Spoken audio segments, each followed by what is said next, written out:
Um assassino está à solta, invisível, imprevisível e devastador. Vírus assolam todas as espécies vivas da Terra. Os cientistas correm contra o tempo para deter o próximo ataque global. Vírus mutantes.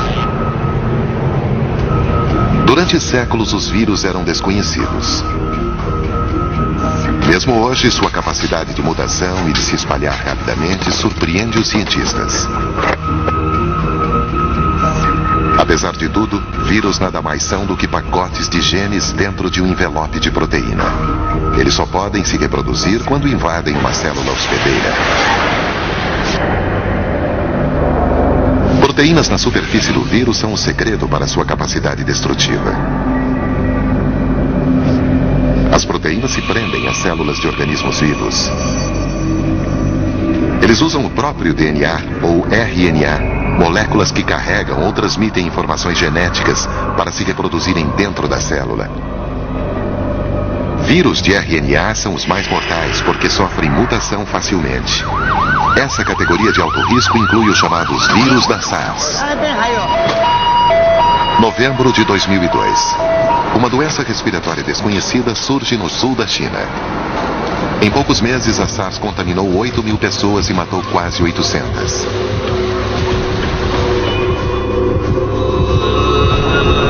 A população se apavora e apela à clemência divina. Mas o destino das pessoas está nas mãos desse homem, o professor Yi Guan, especialista em gripe do Hospital Queen Mary de Hong Kong. Ele é o responsável pelo estudo da SARS. O vírus parece ser transmitido pelo contato humano, por isso é alto risco de contágio. A prioridade é isolar o vírus, descobrir sua origem e meio de transmissão. O sul da China é o local perfeito para o surgimento de novos vírus. A combinação da alta densidade populacional humana com a animal faz da região uma bomba relógio.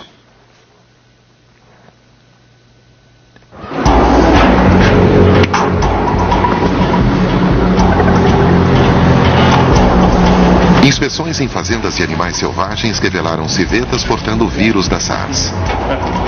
Animais podem ser reservatórios naturais para um vírus e não serem afetados pela doença. Esses mamíferos semelhantes a gatos são considerados iguarias e são vendidos a altos preços. Mas que custo isso tem para a saúde humana? O risco de contaminação é grande em cidades onde milhões de pessoas vivem em contato constante com animais.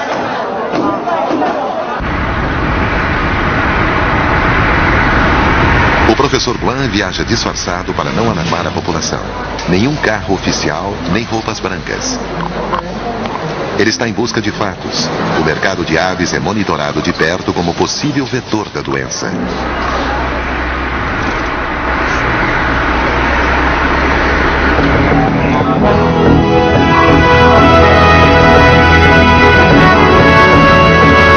Os alertas de gripe aviária em 1997 e 2001 continuam vivos nas mentes dos chineses durante a luta contra a SARS, ou Síndrome Respiratória Aguda Grave. O vírus e suas proteínas pertencem à família dos coronavírus. Ele se reproduz de 6 a 8 horas após entrar numa célula hospedeira. Sua principal arma é a capacidade de mutação, pois tem uma das maiores constituições genéticas de todos os vírus de RNA.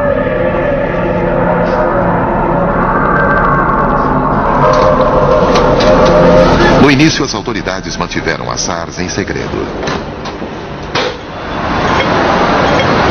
Então, diante do risco de uma pandemia mundial, foram tomadas todas as medidas de segurança que transformaram a vida cotidiana dos chineses.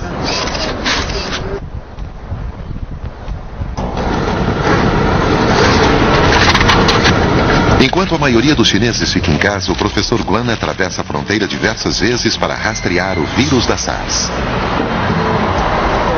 Apesar do status de especialista supremo do vírus, ele precisa se submeter aos controles de temperatura.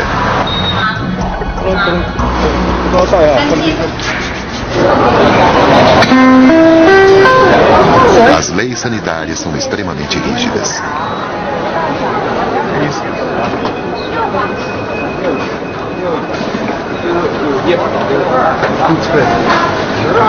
A China está virtualmente em uma quarentena.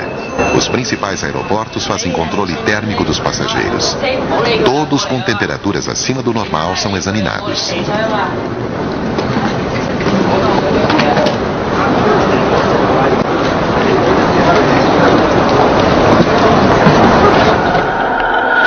Casos suspeitos da febre são motivos para preocupação oficial. As medidas rigorosas dão resultado.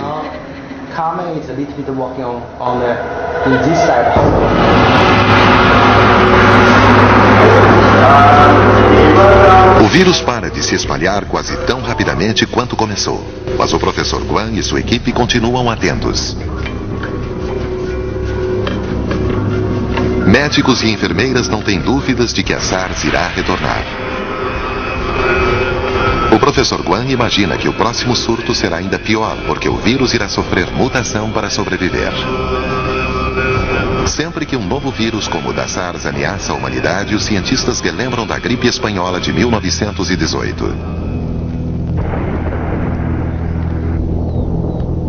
O governo espanhol foi o primeiro a tornar públicos os casos da doença. 8 milhões somente no país. Mas essa era apenas a ponta do iceberg. Hoje, no Instituto de Patologia das Forças Armadas dos Estados Unidos, o professor Jeffrey Taubenberger trabalha para isso não acontecer novamente. Sabemos hoje que o vírus da gripe foi aspirado por quase todas as pessoas vivas em 1918. De 1/3, a metade delas contraiu a doença, e dessas, uma alta porcentagem morreu.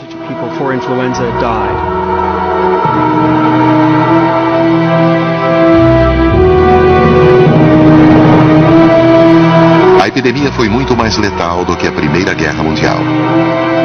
Estima-se que de 50 a 100 milhões de pessoas morreram em pouco mais de um ano.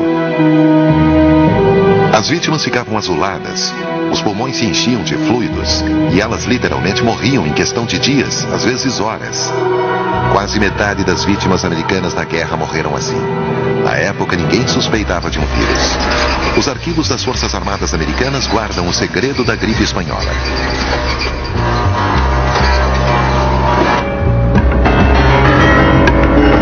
Lá, pequenos blocos de parafina conservam milhões de amostras de tecido das vítimas da doença. Em 1996, o professor Taubenberger começou a sequenciar o genoma, o mapa genético do vírus.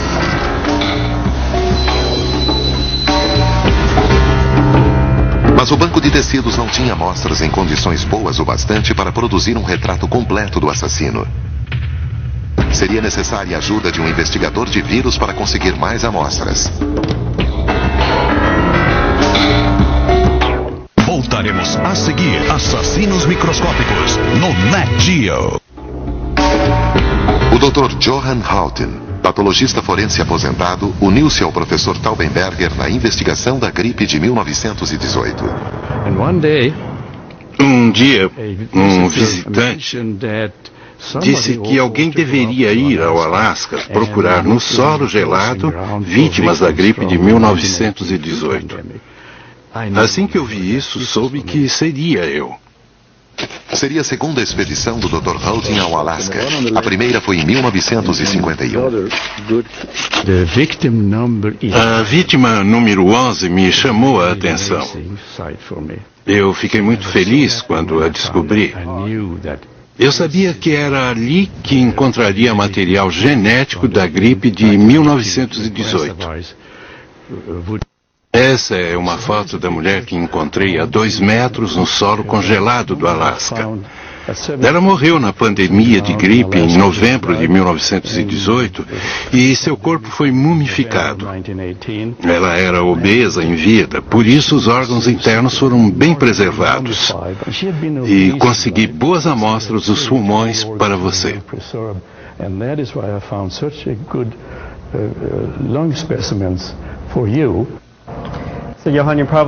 Você não vai reconhecer isto, mas são as amostras de tecido que você nos mandou do Alasca e que processamos para examinar no microscópio. Mas existe algum perigo em desenterrar um vírus mortal? Não existe nenhum risco em estudar o vírus de 1918 como temos feito. Pegamos fragmentos do vírus em tecidos de pessoas que morreram há mais de 80 anos. Não existem vírus vivos nesses tecidos. O professor Taubenberger decidiu utilizar uma nova técnica de duplicação para recriar o RNA do vírus de 1918. 10 anos depois, ele finalmente completou a sequência.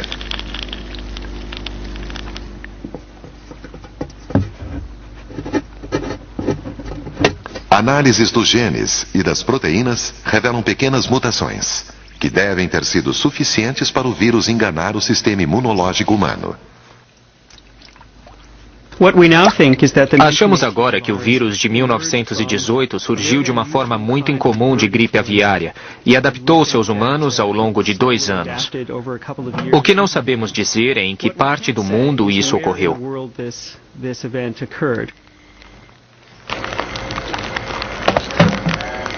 Muitos virologistas acreditam que outra pandemia de gripe é inevitável.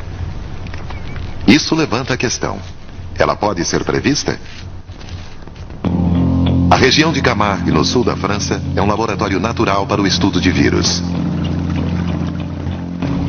Lá, pássaros migratórios, especialmente aquáticos, oferecem aos cientistas um vasto e móvel reservatório para o vírus da gripe. Eles se reproduzem nos intestinos dos pássaros e são expelidos nos excrementos. Cientistas da Faculdade de Veterinária de Lyon realizam um trabalho coordenado pelo Dr. Philippe Sabatier. Ele tem um compromisso matutino com migrantes da África. Os primeiros a chegar não são os pássaros que ele espera.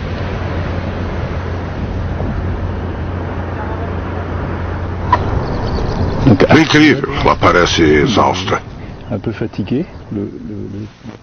Todos os anos, bilhões de pássaros voltam à Europa passando por Camargue, um delta de rio que cobre quase 1000 quilômetros quadrados. Antes pensávamos que animais tinham vírus específicos, que humanos tinham vírus próprios e que cada espécie tinha vírus particulares a ela. Percebemos então pela história recente da virologia que alguns vírus passam indiferentemente de uma espécie a outra. O Dr. Sabatier investiga vírus que passam de um tipo de animal, como um pássaro, a outros, como bois e cavalos.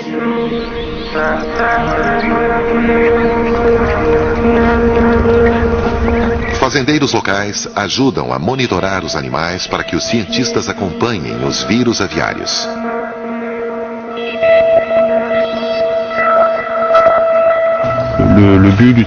O objetivo do trabalho é ampliar a compreensão dos diferentes riscos para que possamos reagir mais rapidamente e, assim, evitar a propagação.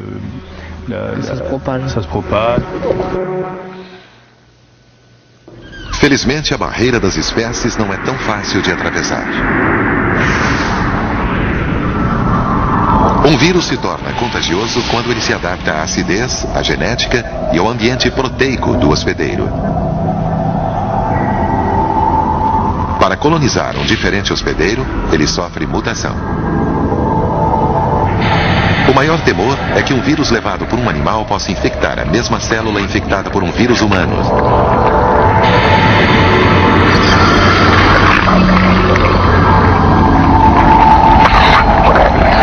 A combinação do material genético iria produzir milhares de híbridos virais. Esses vírus mutantes poderiam se tornar grandes assassinos. A gripe espanhola e a SARS podem ter surgido dessa forma. Mas o Dr. Sabatier tem um aliado para localizar os vírus. Ele é Antônio Guel, chefe do Programa de Ciências da Vida do Centro de Pesquisas Espaciais da França, CNES. Satélites de observação terrestre nos permitem o estudo do ambiente, vegetação, solo e água, sendo todos importantes fatores para o desenvolvimento de vírus.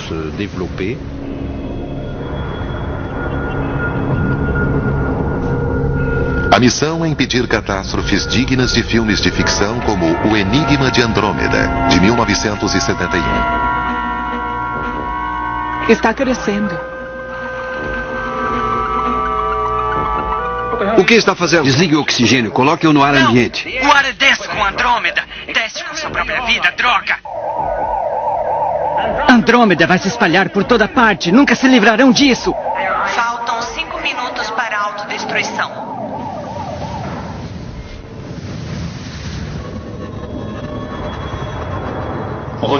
Acabamos de voltar do campo com algumas amostras.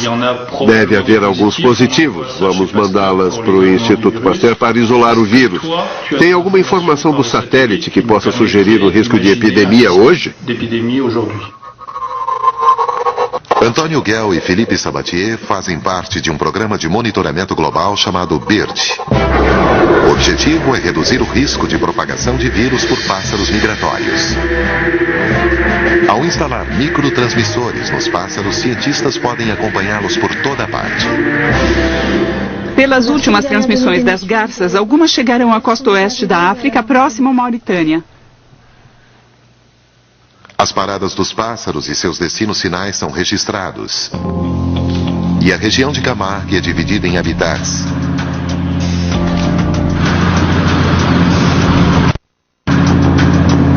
Imagens de satélite são comparadas com levantamentos aéreos de diferentes espécies de pássaros e seus números. Há vegetação em abundância em Camargue esse ano e os pássaros podem ficar mais tempo, aumentando o risco de uma epidemia.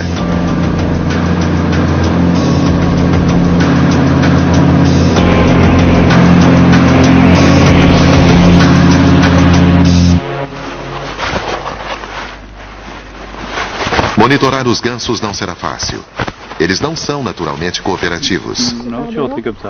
O Dr. Sabatier quer conhecer melhor seus padrões de migração. O problema é colocar o transmissor. Parece bom, podemos soltá-la? O excesso de bagagem é um fardo, mas em pouco tempo eles se acostumam. Nem todos os vírus pegam carona em pássaros. O homem é o vetor para a varíola.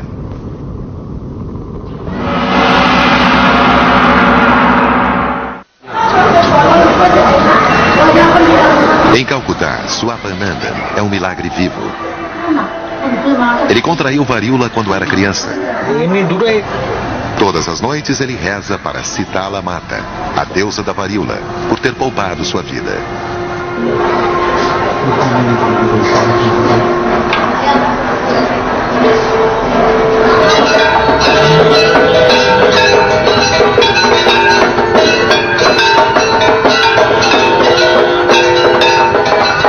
Grandes pandemias eram antes aceitas como castigo divino e deviam ser suportadas com resignação. A Índia foi um dos países mais afetados pela varíola.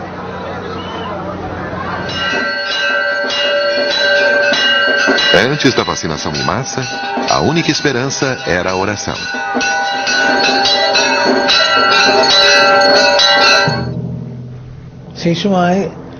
Na época não havia cura para a doença e as vítimas sofriam muito com as pústulas. Para buscar alívio, elas envolviam seus corpos com folhas de bananeira, o que dava a sensação de frescor e amenizava as terríveis dores na pele.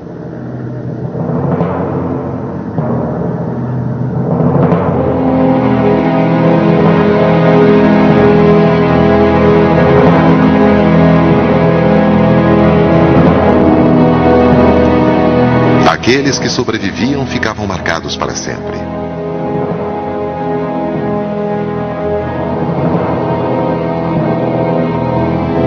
Um indiano que fez mais do que orar pelas vítimas foi o Dr. Jalad Kumar Sarkar.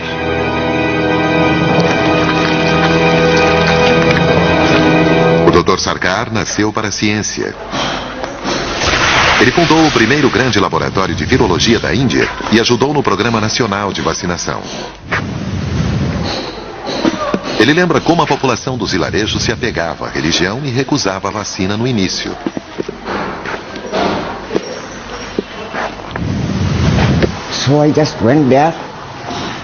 Eu fui lá, dei uma palestra incisiva como um orador e disse: por que acham que viemos? Não é para mim, é para vocês, para proteger suas vidas. E depois da palestra, eles concordaram. A Organização Mundial de Saúde lançou uma campanha global de erradicação da doença nos anos 60. Em 1975, a Índia se tornou um dos últimos países a acabar com a varíola. A doença tem uma longa história, e os chineses já utilizavam uma forma de vacina no século VIII.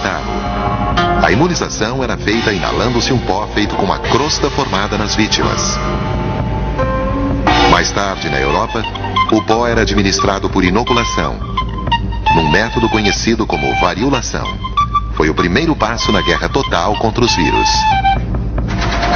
Durante seu último século na Europa, a varíola matou mais de 500 milhões de pessoas. Outras dezenas de milhões morreram por causa da raiva, febre amarela, gripe e do vírus da HIV que causa a AIDS.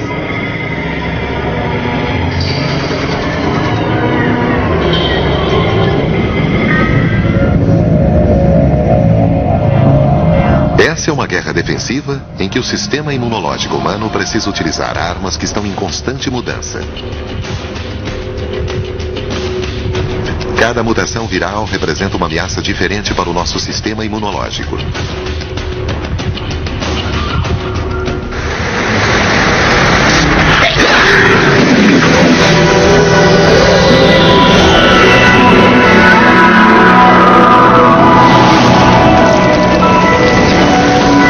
Vacinas reforçam as defesas do nosso corpo.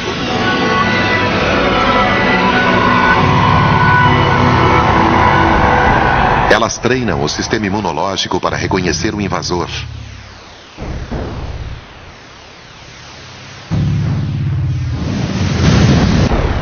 Os linfócitos T auxiliares informam aos leucócitos a identidade de um intruso que deve ser cercado e atacado. Os leucócitos produzem anticorpos que se prendem às proteínas na superfície do vírus. O inimigo é neutralizado e destruído. Mas para criar uma vacina, os cientistas precisam conhecer melhor o inimigo. Este laboratório tem nível 4 de biossegurança. Nele, os investigadores podem dissecar vírus ativos sem correr riscos.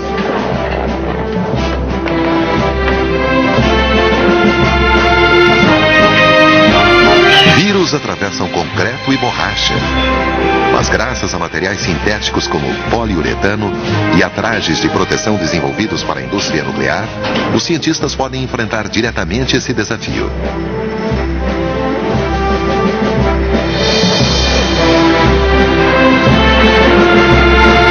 Esses laboratórios são vedados e mantidos a uma pressão inferior à externa. Mesmo que haja algum vazamento, o vírus não sairá do local. No final do turno, todos passam por um banho químico. No coração da África, tais laboratórios não existem. Assim como não existe vacina para a febre hemorrágica, Ebola. Voltaremos a seguir com Assassinos Microscópicos no Nat Geo. Equipes médicas estrangeiras que chegam ao Congo precisam combater a desconfiança e o temor em vilarejos afetados pelo Ebola.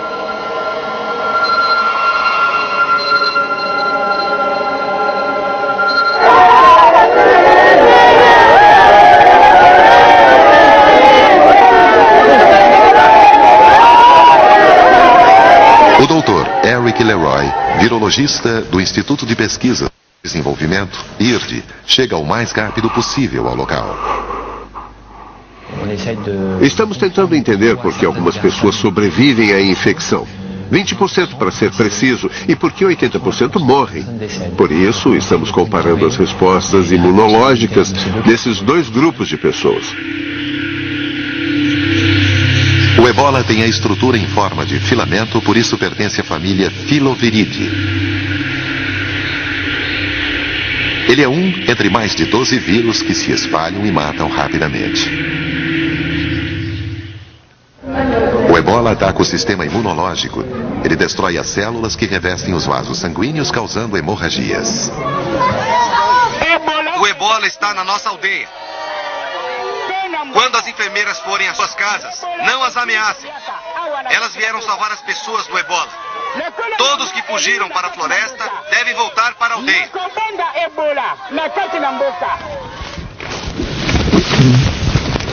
As florestas estão repletas de vida selvagem. Alguns animais portam a doença sem manifestarem os sintomas. Dessa forma, o vírus pode ser transmitido para espécies como porcos-espinhos, antílopes e macacos que servem de alimento para moradores locais. A transmissão pode ser causada pelo simples contato com a carne infectada.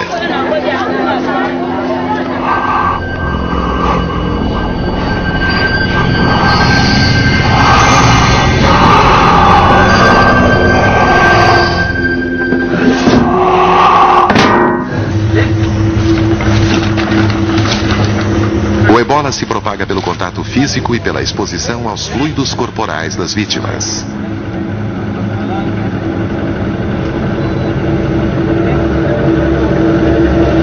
A morte normalmente ocorre em 1 ou 2 semanas.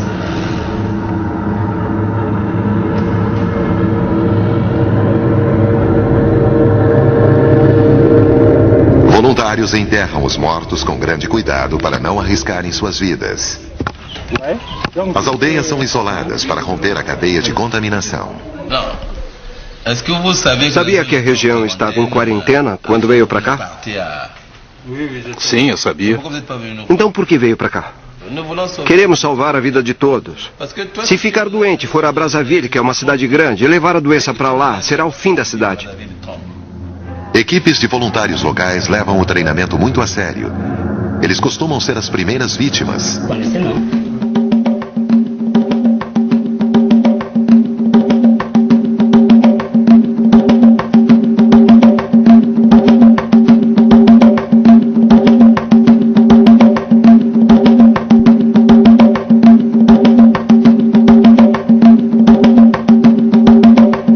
No calor intenso da floresta, a tendência é usar pouca roupa, mas isso pode ser fatal. Os trajes protetores são descartados após o uso. Nenhum vírus, nem mesmo ebola, pode sobreviver a isto. Os trópicos são áreas de alto risco por causa da concentração de plantas e animais que hospedam os vírus. Ao penetrar em áreas desabitadas, o ser humano desperta vírus há muito tempo inativos. Os caçadores de vírus estão atrás deles. Mais da metade da superfície terrestre foi alterada por ações humanas. Não é um impacto pequeno. Somos os grandes responsáveis pelo surgimento dessas doenças e pelas mudanças na ecologia do mundo. Nesse aspecto, somos nossos próprios inimigos.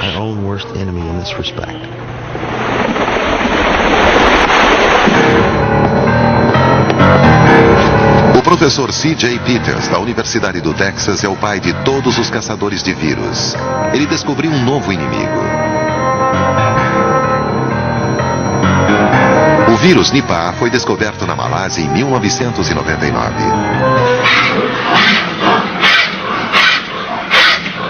O vírus se espalha para seres humanos a partir de porcos com doenças respiratórias.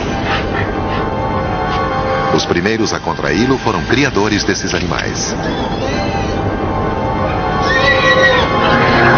As medidas tomadas foram impiedosas.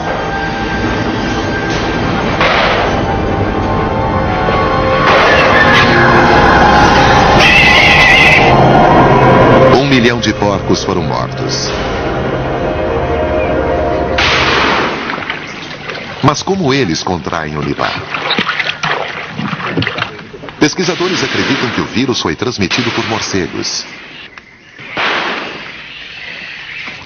Virologistas temem que cães e gatos também tenham sido infectados. A capacidade de ultrapassar barreiras biológicas é o motivo para o professor Peter classificar o Nipah como um dos vírus mais perigosos recém-descobertos.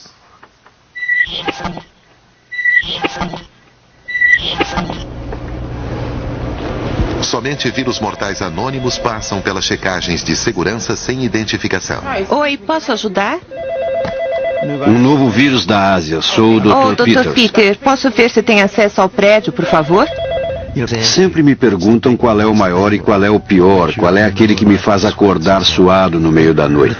E na verdade, pela minha experiência, não sabemos qual é. O que eu posso dizer é que a pior coisa é um vírus que passe de uma pessoa para outra. É esse grupo de vírus que mais nos preocupa. And that is the virus group that we're most concerned with.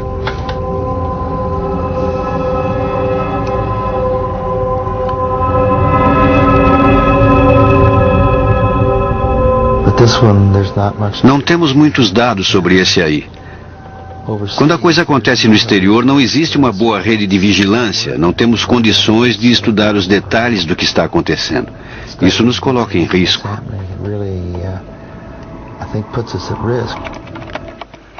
A cada 2 ou 3 anos, um novo vírus ataca os seres humanos. Ninguém sabe de onde vem, como é transmitido ou o tamanho potencial de uma epidemia. A única certeza é de que outro ataque terá consequências fatais. Teremos milhões de mortes e teremos um enorme impacto. Não só nas pessoas que morrerem ou que adoecerem, mas isso vai mudar a natureza da prática hospitalar. Terá um grave impacto econômico. Ninguém vai querer entrar num avião porque há uma câmara onde o vírus pode circular. Não haverá força de trabalho para fazer colheitas. Will not have the manpower to harvest crops. Existem mais de 4.000 espécies de vírus no planeta, mas apenas uma pequena porcentagem ataca os seres humanos. Os vírus são desativados por meio de um processo bioquímico complexo antes que possam ser retirados do isolamento. Em seguida, eles podem ser estudados sem o uso de proteção.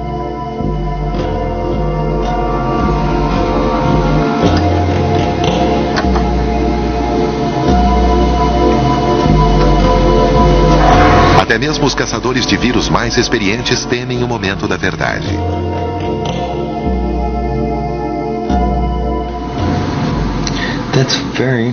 Isso é muito interessante, está parecendo SARS. Sim, é verdade. Vamos ver no micrógrafo para ter certeza.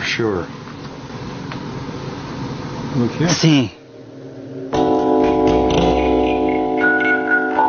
O professor Peter participou de todas as grandes cruzadas antivírus, mas também teve que fazer sacrifícios pessoais.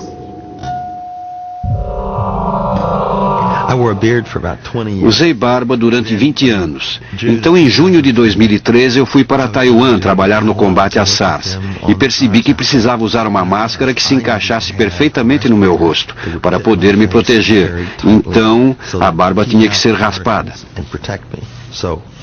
The beard had to come off.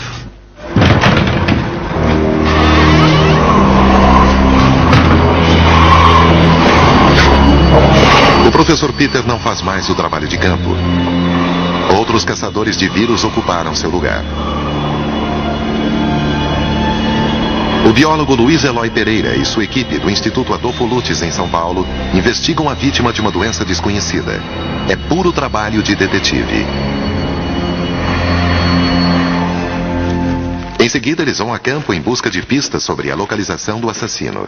Eles investigam cavernas, campos, florestas e pântanos no Brasil em busca de vírus. Renato, esse é um morcego vampiro, porque ele é hematófago, mas ele também é reservatório de arbovírus, porque ele vive no ambiente silvestre. Arbovírus são transmitidos por insetos hematófagos. Esses vírus são abundantes no clima tropical brasileiro por causa da variedade de sua fauna e flora. Eles podem causar de tudo, desde uma simples febre a uma encefalite fatal, ou a inflamação do cérebro. Mais uma vez, morcegos e roedores estão entre os tradicionais suspeitos.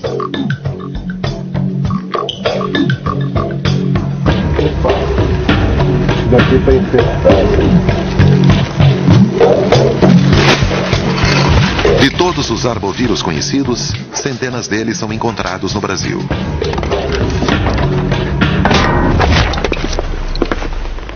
Ô Renato, esse é aquele exemplar que nós capturamos, que detectamos arbovírus, lembra? Eu vou colocar na estante para identificar. Tá legal?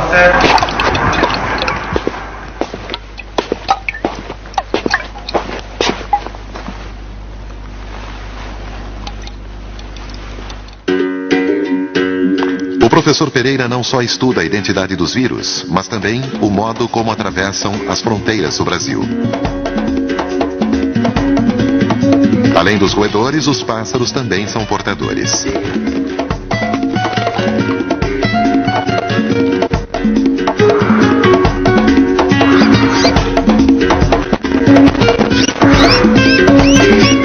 O Brasil é um vasto corredor repleto de pássaros que migram de um hemisfério a outro.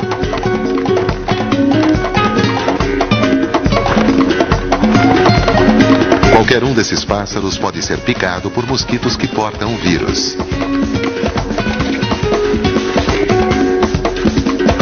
Eles então transportam o vírus milhares de quilômetros até outros países.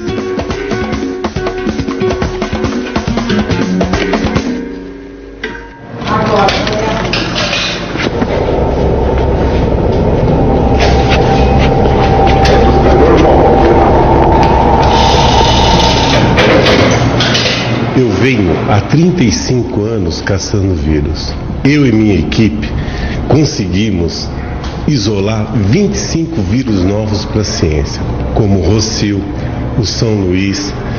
Mas esta paixão é muito perigosa, pois uma vez eu me contaminei com o vírus Guaratuba, quase morri.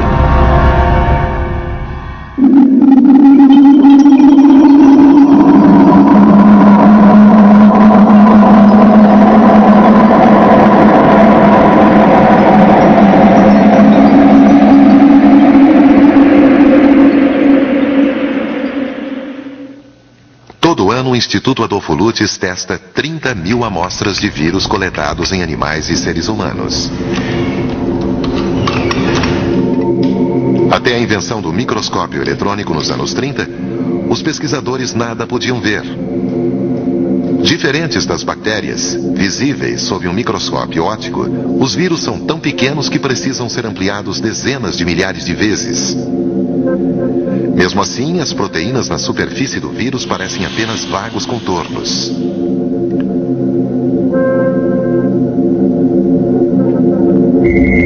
Aqui, um feixe de elétrons varre um vírus para trazer o invisível em foco.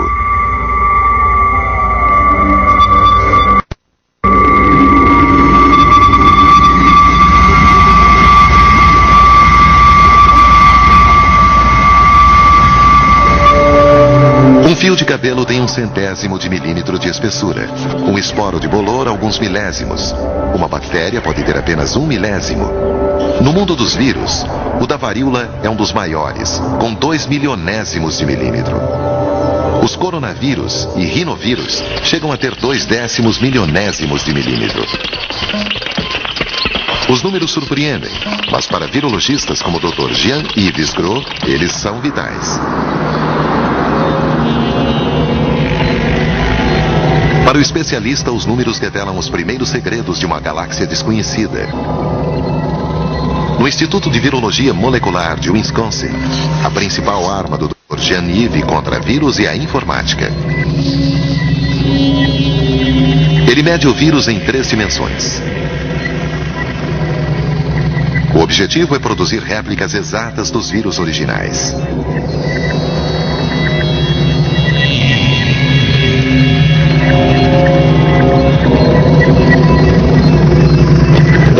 Na primeira vez que tive a imagem de um vírus na tela, fiquei muito empolgado. De repente, a partir de todos aqueles números que não significavam muita coisa para qualquer um, surgiu um mundo aonde ninguém tinha ido. Um mundo com montanhas, vales e cânions que podia ser mapeado em um atlas tridimensional para todos esses vírus.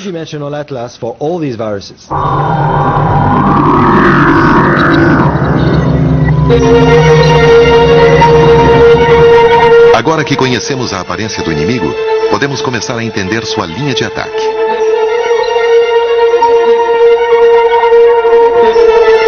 Mas Mas então surge um grande vírus que deixa todos os outros em segundo plano.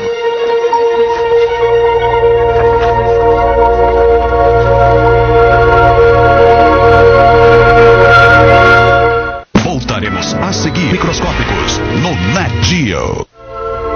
O mimivírus é 4 vezes maior do que o vírus da varíola e pode ser visto em um microscópio óptico.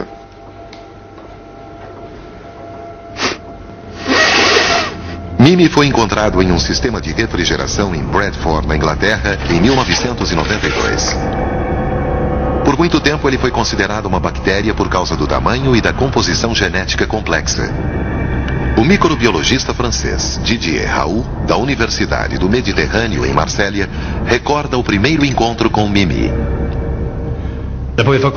Na primeira vez que o vimos, ficamos impressionados, pois não esperávamos algo naquele formato. Era uma forma altamente geométrica, algo que não se vê numa bactéria. E levamos algum tempo para perceber, pois havia uma espécie de bloqueio mental que nos impedia de imaginar que um vírus podia ser tão grande. Era impossível. Didier Raoult e seus assistentes não poupam esforços em seus estudos a fim de desvendar os mistérios que ainda cercam o mimivírus.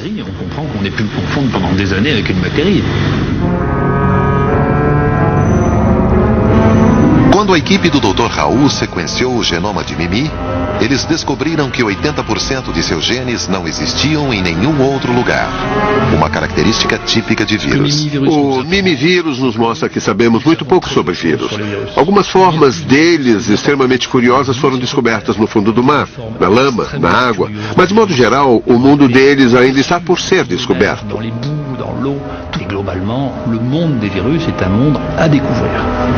A mensagem pode provocar arrepios na comunidade médica. Mas e se for descoberto um vírus que possa ajudar a humanidade? O Dr. Daniel Z., radiologista do Centro Médico Stanford, da Califórnia, tem feito testes com o vírus da gripe alterado no combate ao câncer de fígado.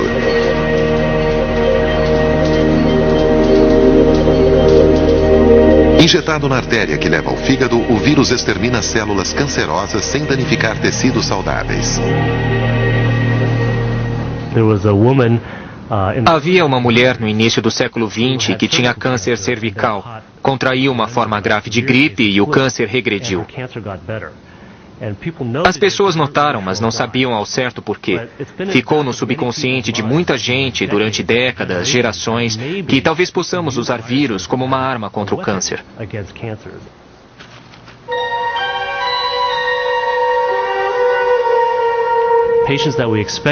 Pacientes com expectativa de vida de poucos meses, em média, sobrevivem 1 ano a mais. Não é um milagre. A maioria deles morre de câncer, mas conseguimos estender um pouco mais o tempo de vida.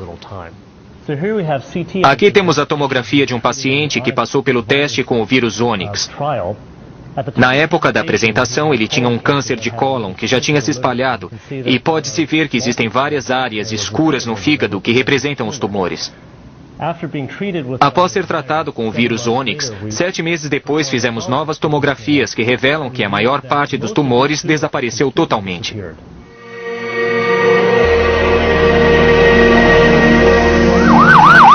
O câncer mata 7 milhões de pessoas todos os anos. Um dia, talvez, um simples vírus poderá curá-las.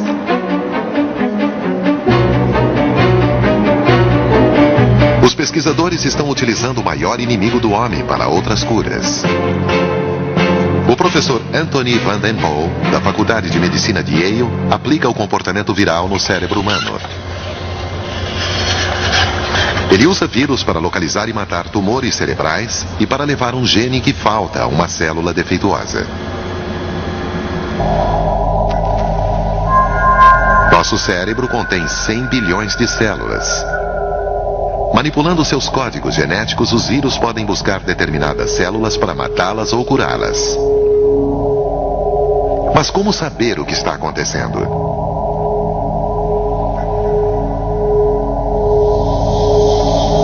O professor Van Den Poel marca o vírus com os genes fluorescentes da água-viva. Em seguida, ele segue o vírus em seu caminho pelo cérebro até a célula-alvo. Há muito interesse atualmente em usar vírus para tratar diversas doenças neurológicas, mas acho que o futuro será muito interessante, tanto usando vírus para agirem como vetores para levar genes às células danificadas e também para localizar e destruir células ruins, como tumores cerebrais.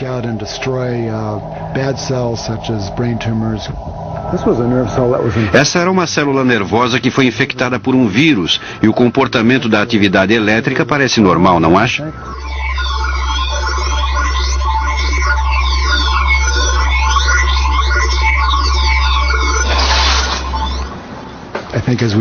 Quando aprendemos mais sobre os vírus, seus códigos genéticos e o comportamento dentro das células, poderemos chegar mais perto de usar vírus como um grande recurso em um tratamento.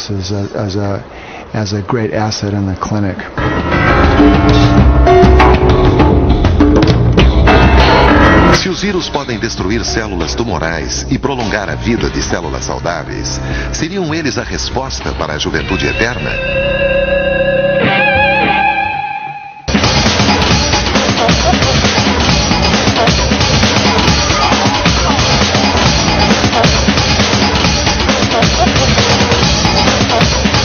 Um novo horizonte na medicina permanece ofuscado pela ameaça de outra pandemia. Conseguirão os cientistas acompanhar as milhares de novas formas virais que podem surgir a qualquer momento? Mutações como o HIV, que evoluem milhões de vezes mais rápido do que os seres humanos, obrigam os laboratórios a correrem atrás de vacinas. Nós observamos e testamos para evitar um ataque global. E acreditamos que nosso inimigo mais mortal poderá um dia se tornar nosso aliado na luta contra as doenças.